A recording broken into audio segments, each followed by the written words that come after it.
Hi everyone, Gino with Gertens. Now that it's fall, there's a lot of great, interesting, beautiful fall flowers to refresh maybe some of those tired or dried out planters that didn't survive over the hot, dry summer that we had. I'm going to help you pick out some stuff and show you how to do a quick, easy refresh for a beautiful fall planter. Let's get started.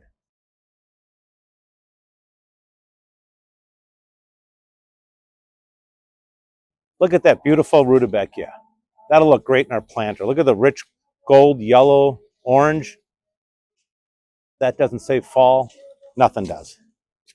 And we're going to try a kale or two. Take a look at that. This stuff is really tough. It keeps growing all through fall. Snow, sleet, rain, cold, it'll still be there. We're going to pick out a few purple mums. And you know what's great about mums? Mums like the cool weather. So the cooler it is in the fall, the longer the flowers last. So mums are a great part of a fall planter. They come in a lot of different colors. I just picked out purple because, well, the Vikings. And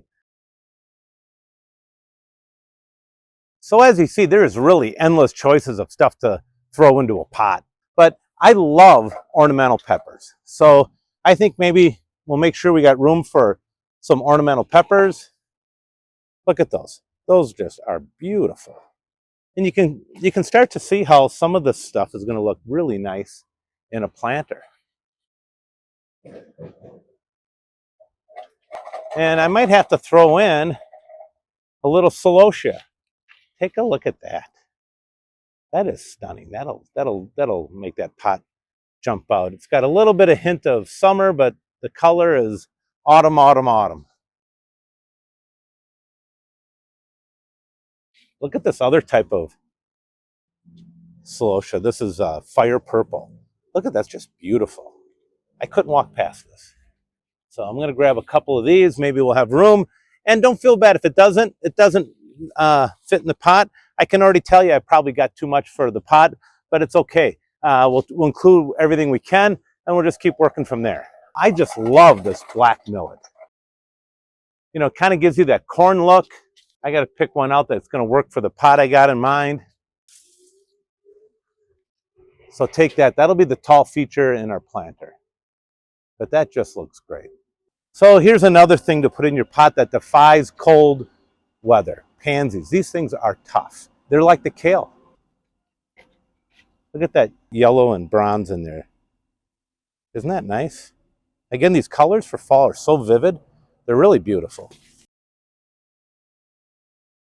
Maybe one more for good measure.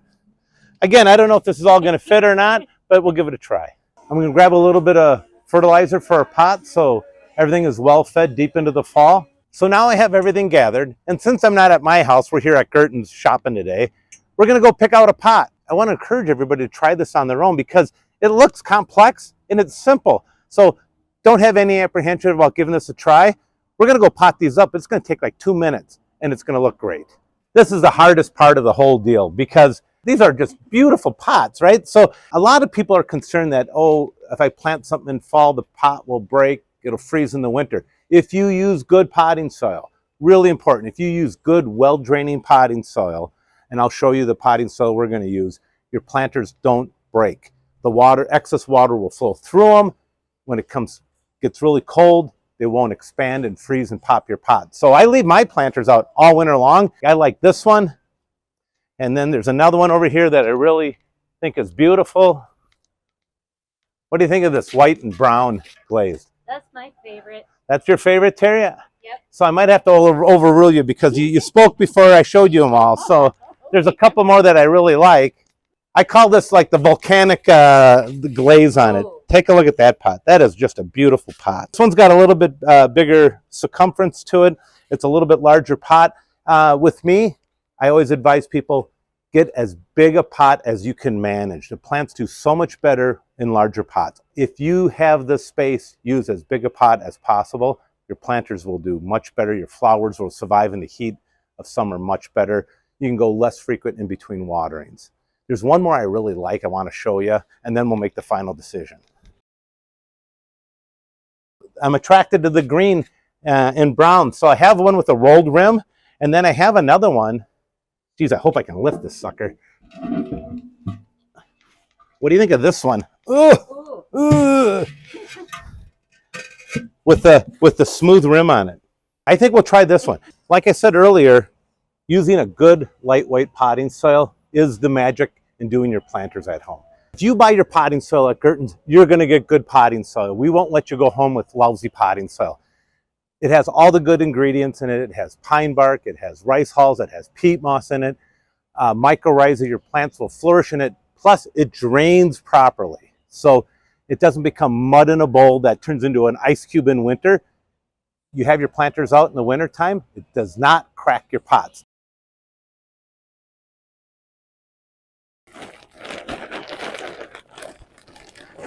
Terry, I'm going to have you come take a look at this potting soil. And we're going to break that up a little bit. But look how nice and easy that is to work and how loose it is. That's how you want potting soil. Now, I'm not going to fill it all the way up because we got to get our plants in there. So I have a Green Loon slow release flower fertilizer. This works really good in planters and wherever you're going to plant flowers. And once I get through the child-proof Ziploc top, and everybody says, well, how much should I use? When you use slow release fertilizer, it doesn't really matter that much because you can't make a mistake. And I put generous amounts on. So for this project, if it looks like that, I know I got a good dose of fertilizer in there, and I just mix it in. What I like to do is just take the things, leave them in the pot, and just start placing them. With this planter, there's going to be a front and a back. And so if you're looking from the street at the pot on your front doorstep, this would be the front.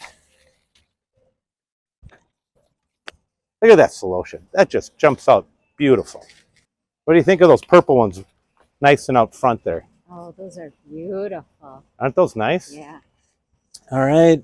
We'll stick a couple kale in here. I think we got room. We got to make sure we get the mums in. All right, it's getting kind of tight in there, so I think I got a pretty good idea that this is all going to work nicely. Mm-hmm. So, and I might be able to get the a pepper in here and a pepper in there, and I think I got the right mix of stuff here to go to work. So let's start planting it up. All right, so I'm just going to pull this big old millet out of the pot. Oh, it doesn't want to come out. It's really rooted. Take a look at those roots. That thing has had a good childhood. It is rooted nicely here. So we're just going to tear those roots off. It doesn't hurt the plant. Don't worry about hurting the plant. Then I'm going to hang on to this pot because I'm going to use some potting soil in there to help backfill around each one of the plants. I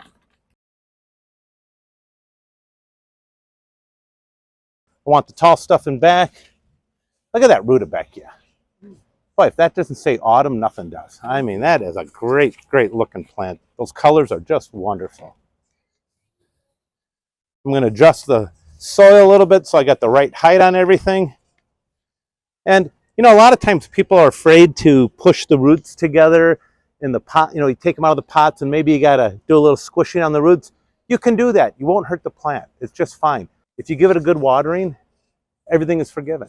The plants continue to grow. You might have messed the roots up a little bit, but the plant says, it's okay, I'll recover. A little water, I'm good. And it'll continue to grow. Terry, how am I doing? How's that look? That looks I think that's going to come along just fine. So let me grab a little extra potting soil.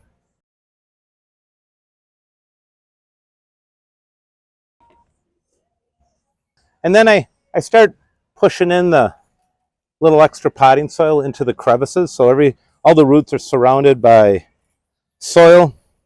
So as they start to grow and seek moisture, there's stuff there for them. So we're going to put another mum in here. And it really is this quick and easy here. Fire purple, look at that. That is just great.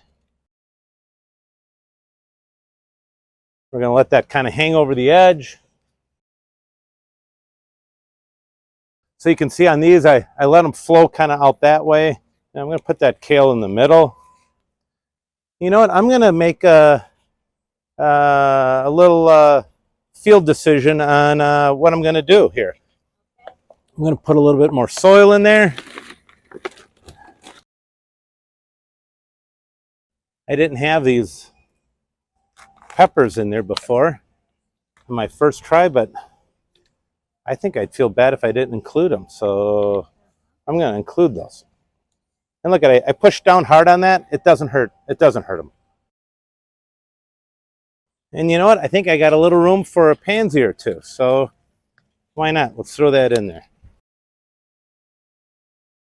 All right. So now I'm thinking I'm going to get another kale in there. This kale looks like it needs a home. So we're going to give it a little home here. Look at that. Now we're going to take a little extra soil and we're going to fill in those nooks and crannies. Don't worry about getting soil on your flowers. When you water it, it'll all wash off nicely. There's a little gap here that needs some soil. All right. I might have lied. It might have taken more than 2 minutes, but not a lot more, right? I've told bigger stories than that. Try it out. It's easy. You'll get a lot of gratification by the beautiful colors of autumn you can bring to your front step, your doorway. These will last all the way until you're ready to put your spruce tips in the wintertime. Decorating made easy at Gerton's, it's automatic.